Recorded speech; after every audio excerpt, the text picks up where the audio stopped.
Hello everyone. Today we are going to learn the basic 14 principles of management. This 14 principles was contributed by Mr. Henry Fayol. He was born in 1941 at France and he graduated as a mining engineer in 1860 from the National School of Mining. After his graduation, he joined a French coal mining company as an engineer. Henry Fayol was promoted as a manager within a couple of years. He was appointed as a general manager of his company in 1888. At that time, the company suffered heavy loss, nearly bankrupt. He succeeded in converting his company into a strong financial position. Division of work. According to Henry Fayol, he expected the whole work is divided into a small task. It helps to easily done the work and it helps to make specialization in that particular work and also give maximum productivity and efficiency. The workforce will get specialized in that particular work and the effectiveness of that particular work, productivity of that particular work is maximized through this division of work. It may be technical or managerial activities. For example, in a bank, each and every employees do various activities. Each and every one is specialized in that particular job. Someone collecting money from the customers, someone recording challans, someone do accounting activities. So each and every bank employees are specialized in particular work. Overall, the banking activities done very well through this division of work. So this division of work enrich the specialization and also maximize the productivity of the particular work. But 2, authority and responsibility. Authority means right of a superior to give the order to his subordinates. On the other hand, responsibility means obligation for performance. Right to give order is called authority. Obligation to accomplish the particular work is called responsibility. So, the authority and responsibility are two sides of the management. If you give more authority without any responsibility, otherwise, if you give more responsibility without give authority, the management face failures. So, the management should very cautious towards this authority and responsibility. It is complementary and mutually interdependent characters. It will increase the efficiency of the organization. Number 3, discipline. It is about the obedience, proper conduct in relations to other, respect the authority, follow the rules of particular concern, follow the policies and procedures, always give support to the organization. It must be clear and fair agreement. There must be a penalties, punishments for non-obedience or indisciplined workers. It helps the organization work smoothly and enrich the organization towards the successful one. Number 4, unity of command. This principle states that each subordinate should receive orders and be accountable for that one, for their superiors. In order to avoid any possible confusions, conflicts, each and every member of an organization must receive order only from their superiors. Only from one superior. That is very important. Number 5, unity of direction.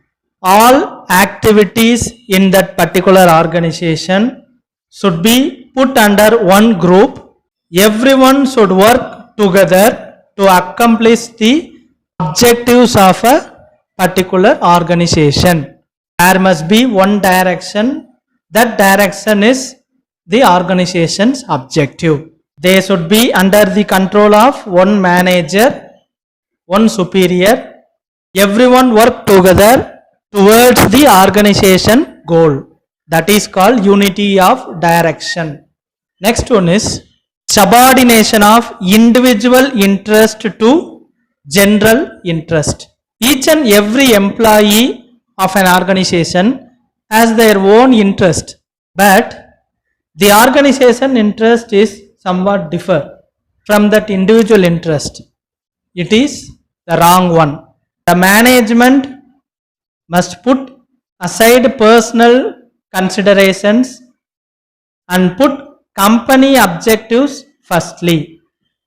Therefore, the interest of goals of organization must prevail over the personal interest of an individuals. If the personal interest is same as an organizational interest, there is no problem. Otherwise, the management should accomplish other interest of a personal interest converted into an organizational general or common interest. This is very important. Seventh one is remuneration. Workers must be paid sufficiently. It will give the motivation towards their work. It will increase their performance.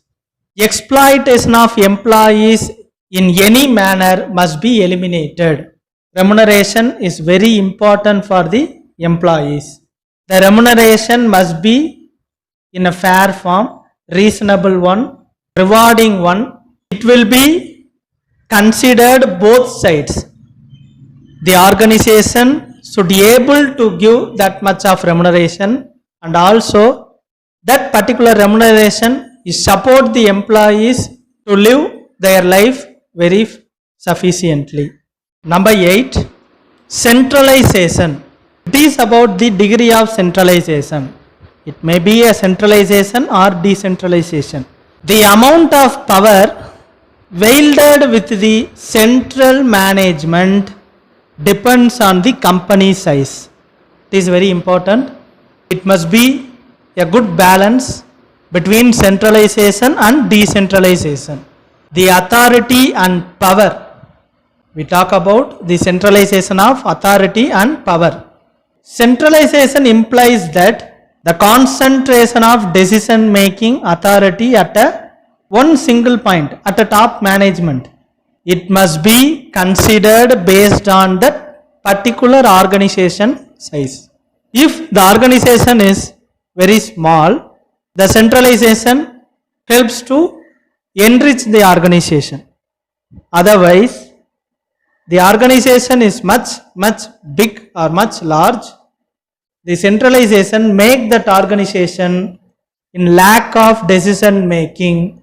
We cannot able to decide within a stipulated time. So the efficiency may down due to this centralization. So if the organization is big, decentralization is a good format. So the balance between the centralization and decentralization must be help to enrich the organization in a good one. Number 9, scalar chain. This refers to the chain of superiors ranging from top management to bottom management. The principle suggests that there should be a clear line of authority from top to bottom. Unity of command brings about a chain or hierarchy of command linking all members of an organization. It helps to clear communication and also get unity of command and also enrich the organization into a smooth flow. Number 10, order. Here, social order ensures the fluid operation of an company through authoritative procedure. Henry Fayol suggested that there is a place for everything. System, order, create a sound organization and efficient management. Whatever you do, there should be an order. That order should be acceptable and under the rules and regulations of the particular company. This is very important. That order should be acceptable and also it is under the rules of the company to ensure to reach the goal of the organization. 11th principle, equity. Employees must be treated kindly and equally because the organization consists of a group of people. They work together to achieve the goal, common goal. So this equity is very important. Without this equity, we cannot sustain or adequate development in the flow of work. The managers should be fair and impartial when dealing with the employees. Giving equal opportunities to the employees helps to enrich our organization. Number 12, stability of tenure is a principle stating that in order to run the organization very smoothly. Here personnel means managerial personnel. They not frequently enter and exit the organizations. There must be a job security and security of income to that particular employment or employees. It makes that particular organization into a sound organization, very good organization. Number 13, initiative. The initiative of employees can add strength and new ideas to our organization. Creative thinking and accept that thinking, accept that initiative can give a sound managerial planning and execution. The source of strength of an organization is the employees. So accept the ideas from employees and make that employees ideas into a execution. This is very important. That gives employees some level of motivation. They are likely to take greater interest in the functioning of an organization. Last 14th principle, esprit de corps. This means unity is strength. Managers needs to ensure and develop morale in the workplace, individually and commonly. The team spirit helps to develop an atmosphere of mutual trust and understanding to finish the task on time. It makes the organization into sound one, a good one. Unity demands cooperation. So there must be a loyalty, pride and trust, belongingness, responsibility to make the organization into a good organization. Today's Tirukkural, கலங்காது கண்ட வினைக்கண் துலங்காது தூக்கங்கடிந்து செயல். If you clearly decided to do it without hesitation and delay. Managers need to be stubborn, influential and action oriented. Thank you.